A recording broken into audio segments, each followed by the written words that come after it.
All right, greetings. Today we're going to be going through an introduction to manual qualitative coding for the social sciences.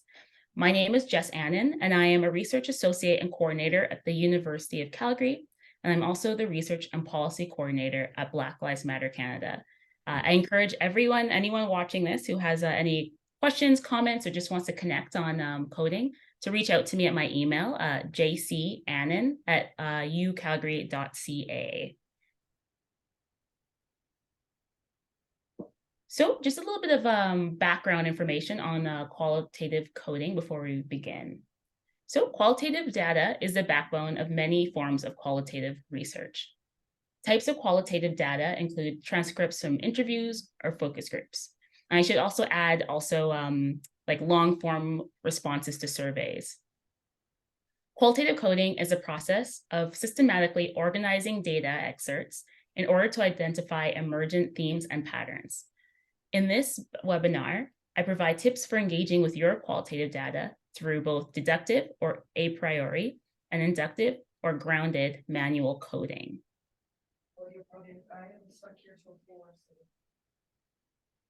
Why do we code? So coding is a way of essentially indexing or mapping your data. This allows you to make sense of all of your data in relation to your original research question. Most simply, coding can be seen as a way of tagging your data with relevant data points so that you can identify what any participant has said on particular topics that are relevant to your question.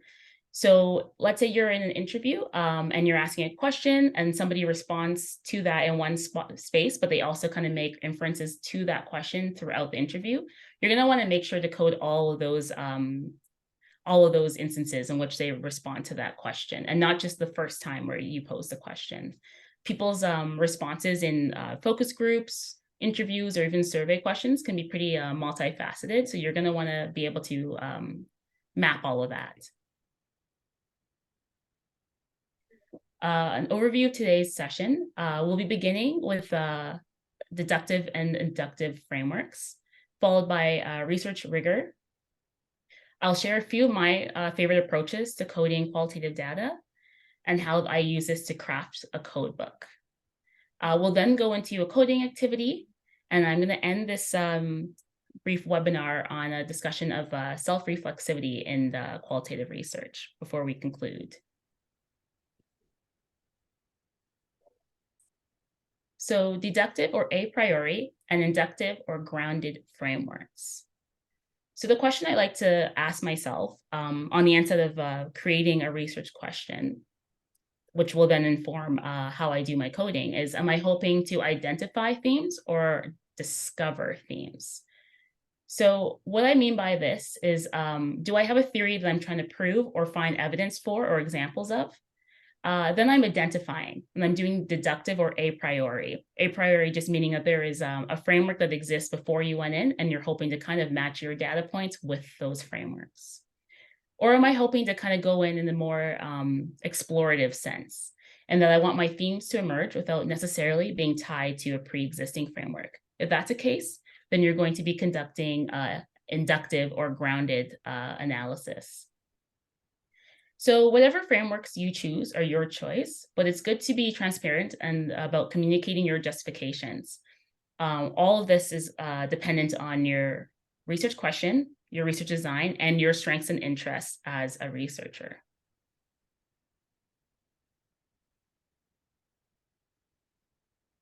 All right, so research rigor.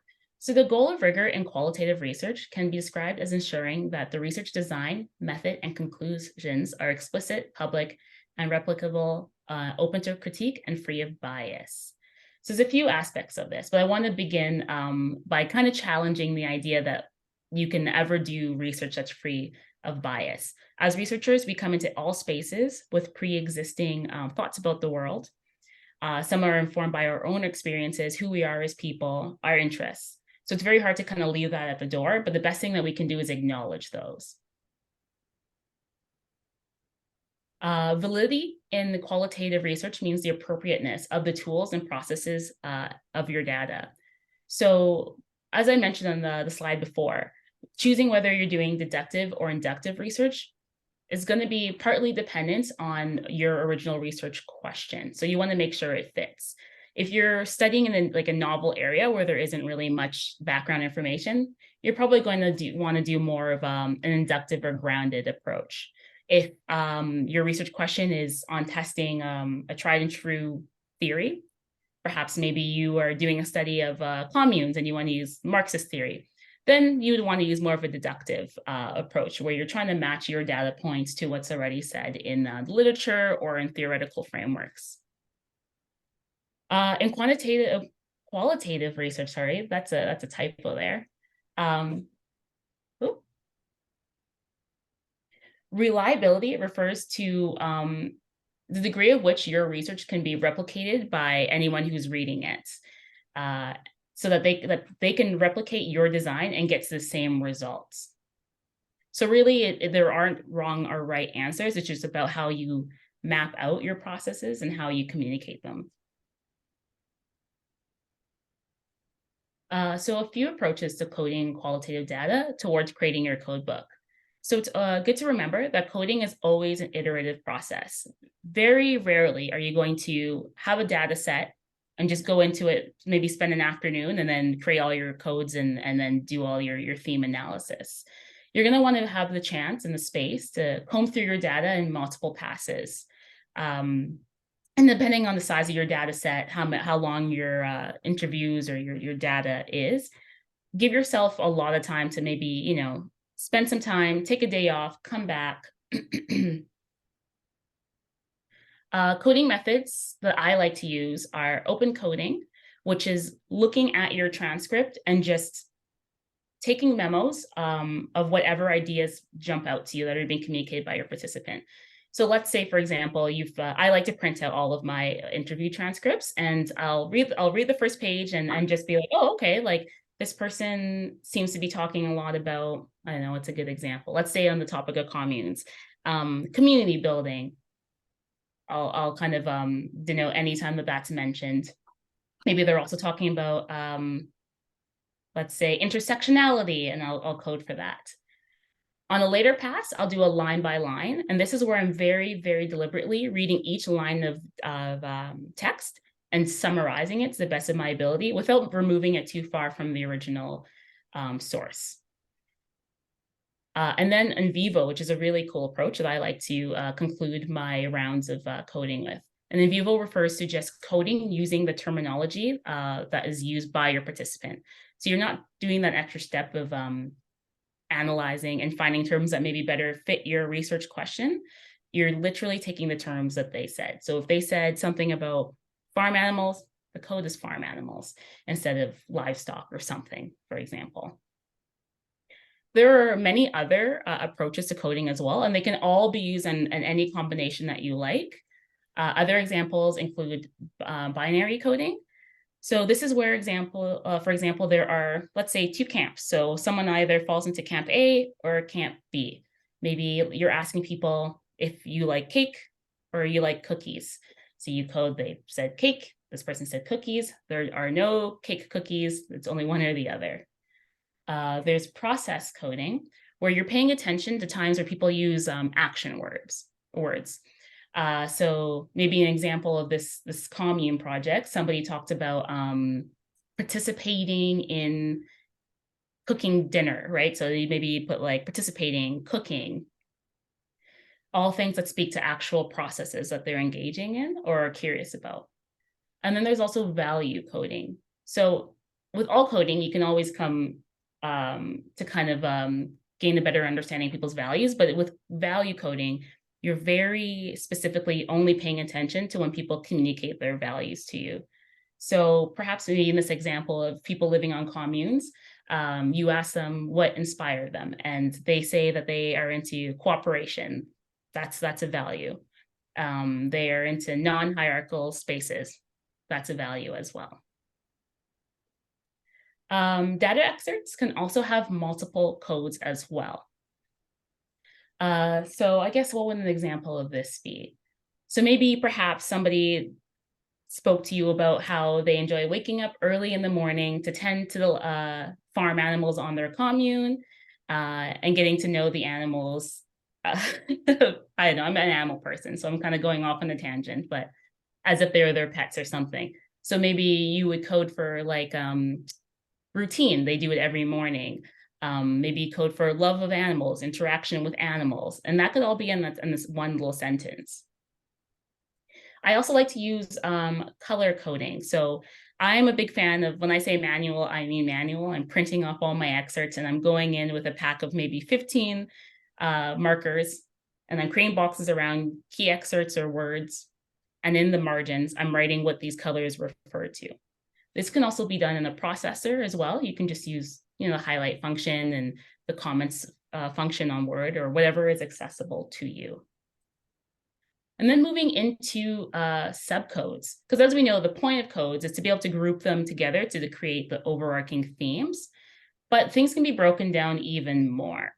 So that's where subcodes come in. So let's say one of my codes, like I mentioned with this commune, was cooperation. So maybe a subcode could be sharing ideas, learning from others. And you might want to rearrange those. Maybe you realize, oh, they're actually not speaking about cooperation as much as I thought. They're actually really speaking about teaching people. Then maybe that becomes the top order code and the cooperation falls underneath it as a subcode. So this is where you're kind of paying attention to how often you're seeing people talk about certain aspects, how much emphasis they're putting on it. And that's going to help you create kind of the hierarchy of ideas.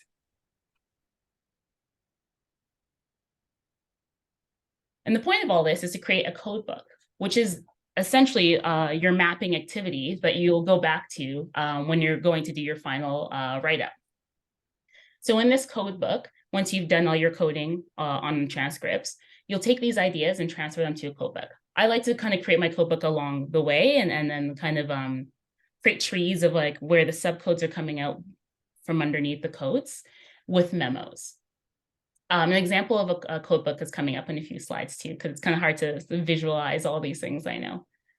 So you're going to want to group things into the themes depending on whether you're using deductive or inductive. So a lot of times when people are doing deductive or a priori work, they might pre-create their code book.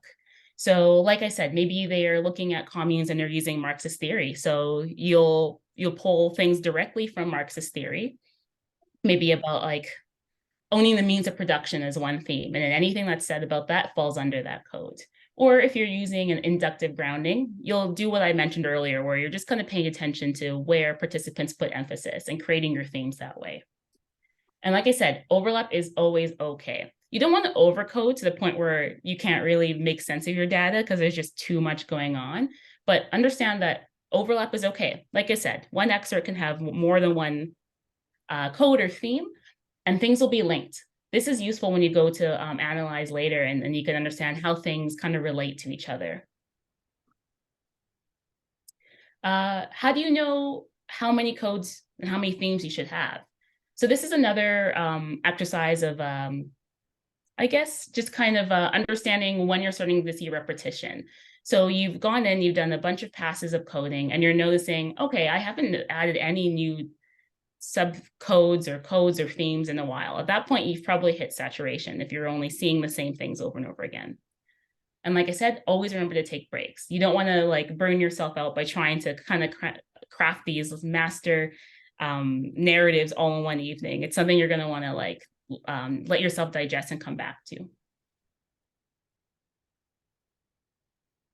Okay, so we have a coding activity coming up. So you can grab a pen and paper, or you can also just take a screenshot of the upcoming page and interact with it that way on your laptop or whatever you're using. As I mentioned, I like to combine open coding line by line and in vivo, but you can do whatever is intuitive to you. I like to say that there's a reason why you're drawn to qualitative social science work, so let your insights guide you. There are no right or wrong answers. However, I do think that there is something to be said about codes and themes and subsequent analysis that stays closely to what was communicated to you by your participants. But understanding that all of this work is always interpretive as well. All right, so here is the coding activity. It's very brief, very straightforward, and just kind of a good starting point for trying out some of these different techniques.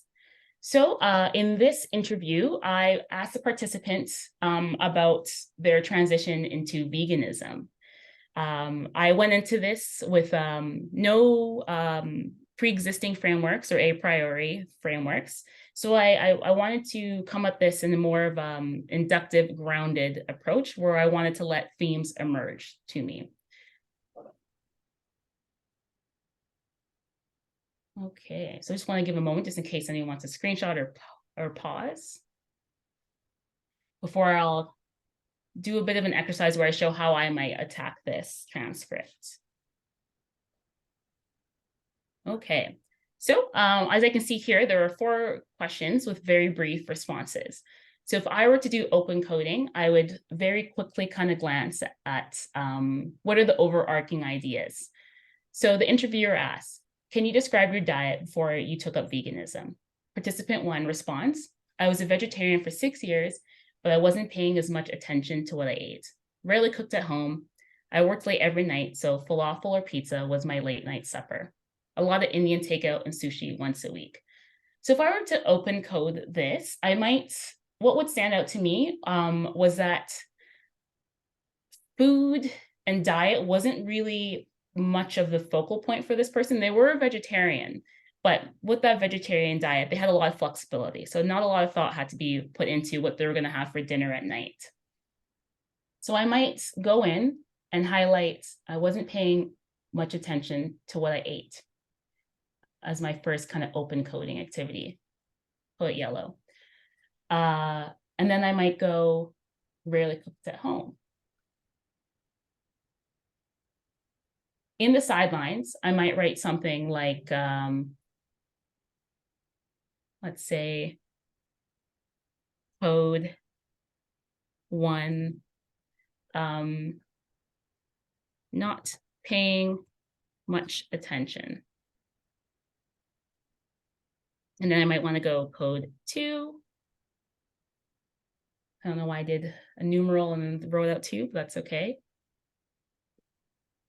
Rarely cooked.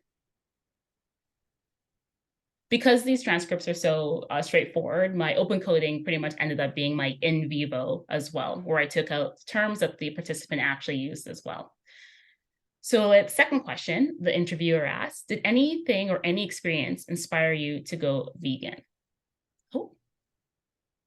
The participant 1 responds, the global food crisis in 2008 made me think about how my choices affect others around the world.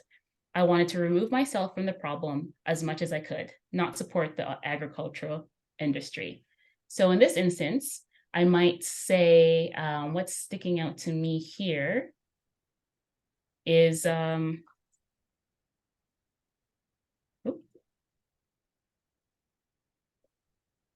let's see, is ethics. In that they didn't want to be a problem and they didn't want to support the agricultural industry. Third question here. What was the most difficult part of maintaining a fully vegan diet? And they respond, at the beginning, it was just learning what I could and couldn't eat, what supplements I needed. I need to learn how to cook for myself. So what sticks out to me here is learning. I'm sure as we're going along, there's things that are jumping out to you instead, but that's all part of the qualitative coding. Like I obviously come in with my own pre-existing ideas, which you can never really leave at the door, but that's going to definitely influence what ideas jump out to me.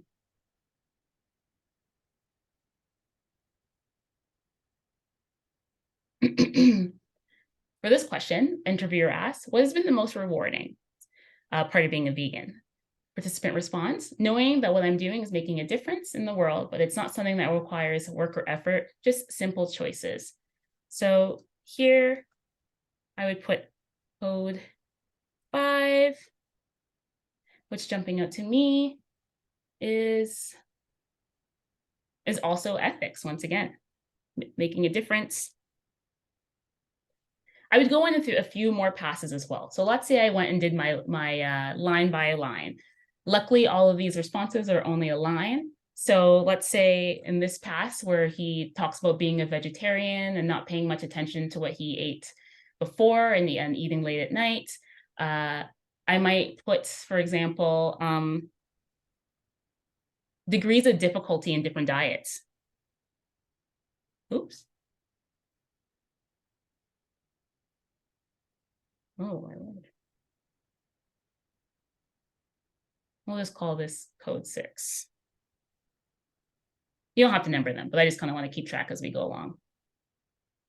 As I'm doing my line by line for this one, where he talks about the 2008 food crisis and how that affected his choices. I might summarize this as being about the food crisis. They can literally be very straightforward because you're going to be grouping these at the end anyway. So the degree of like precision and broadness, you don't really have to worry about too much now. But when we go into kind of moving codes around to create themes and sub codes, it's going to matter a lot more then. So let's call this code 7. So this one line by line, I would say nutrition to summarize this. That's code 8. Oh, just clean this up too. And then that last question, what would I want to code this as?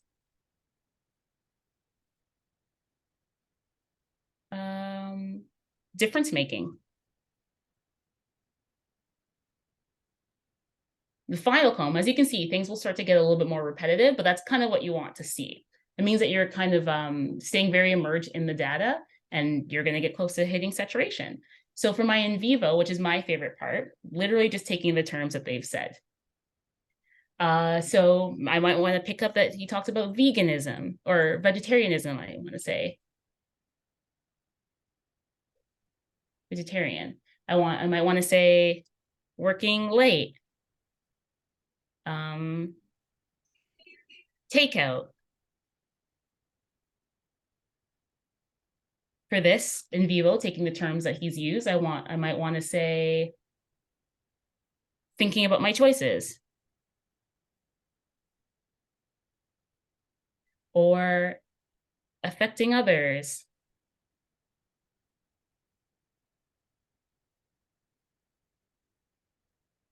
For this one, I might want to say something about supplements for code. Or cook for myself. And then this, if I was taking his words, let's see, it looks like I already kind of did that with my first 2 passes, but work/effort. So you can do this a few times. Sometimes I might feel like I didn't really appropriately summarize the line, so I might go back and do my second technique, but it's just kind of like a cycle of going through until you feel like you're seeing a lot of repetition.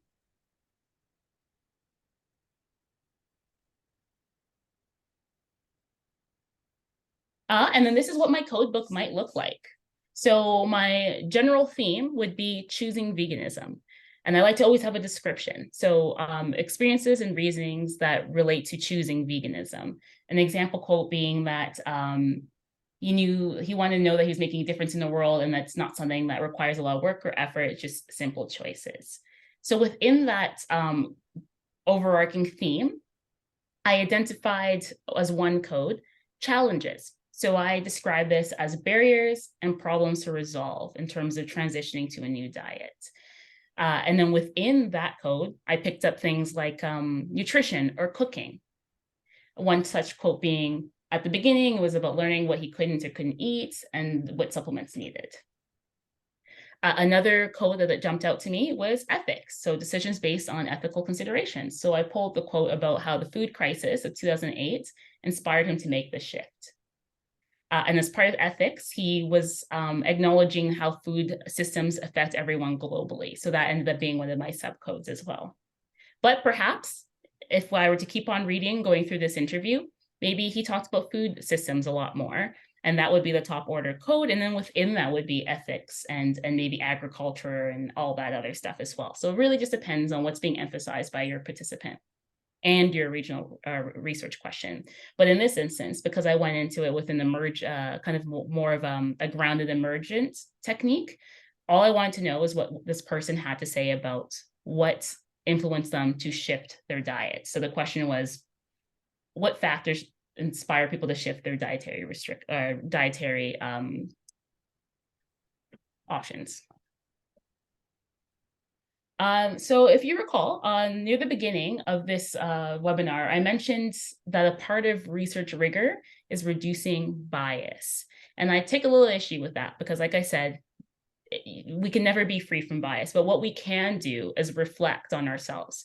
You can reflect on your positionality as a researcher. Think about how, in many instances, as a researcher, you might have some sort of societal power over the people that you're participating with in research, whoever you're asking questions of. That might not always be the case, but oftentimes it can be. So that's something you want to reflect on. How might your position influence how you ask the questions and how they answer them back? How might that also influence how you go to analyze what they're being said? Oftentimes as researchers, you can fall into the trap is kind of being paternalistic and applying ideas to what participants are saying rather than letting them teach us. So I think this is a good opportunity to pause and really reflect on yourself as a researcher. You want to reflect on what biases you have and how they might influence your coding and analysis. Maybe you really don't like vegan food. You've tried it, you can't stand it, and you don't understand why anyone would be vegan. So if you allow this to maybe influence your coding, maybe it would be really hard for you to pick up on the ethical piece because you just couldn't see the rationale in that way. So that's something that you're going to want to also jump into as well. Maybe you didn't know about the global food crisis, so it seems like something that wasn't as significant to you, right? So as a good practice, anytime you're doing a project, so in this case, people shifting their diets, I might just take a piece of paper and journal everything I think about diet, what my diet is, what my ideas are that inform my diet. All right, so in conclusion, I just wanted to run us through some of the key takeaways of this presentation. So on the onset, you're going to want to select a coding framework that suits your research project and your strengths. You're going to want to allow yourself to spend time in the data, become very familiar with it. You're going to get so sick of the data, you're going to dream about it, it's all you're going to think about, but you want to really immerse yourself in the data. Being flexible. So even if you are starting from a deductive or a priori framework, like in the example I use at the communes, maybe you're using Marxist theory, still be flexible and allow themes and codes to emerge that might disprove your original theory. So maybe somebody moved to a commune, not because they like group activity or being in egalitarian spaces, maybe they really don't agree with taxation and broader society or something. So that would really confront or kind of challenge your original idea of people being in these spaces because of some sort of like social Marxist idea, right? So just allowing for those changes to emerge as well. And if you're doing inductive grounded research, there's going to get to a point where you're like, I have the vision, I see what's being said in all my data, but maybe as you go in to analyze more transcripts or you sleep on it, you see, you know what, maybe that's not actually what's being said here. So just allowing yourself to make mistakes, come back, make different decisions, but making sure that you're tracking all of this as well, because this is going to be a big part of when you go to do your final write-ups. And transparency, just communicating why you chose your frameworks, how it relates to your project, the types of coding that you did, and how this informed your final results, for example. Because the hope is that somebody would be able to read your transcript and then go and do your research project and find similar results as well. Though, of course, in a qualitative research, this is much more difficult than quantitative research, where you're just like, this is the equation I use, this is the number I got, you can do it too. Our thoughts and the way we communicate our responses in interviews can change day to day. You might ask me what my favorite food is today. I might say sushi. You ask me tomorrow, I might say ramen. Who knows? And sense making.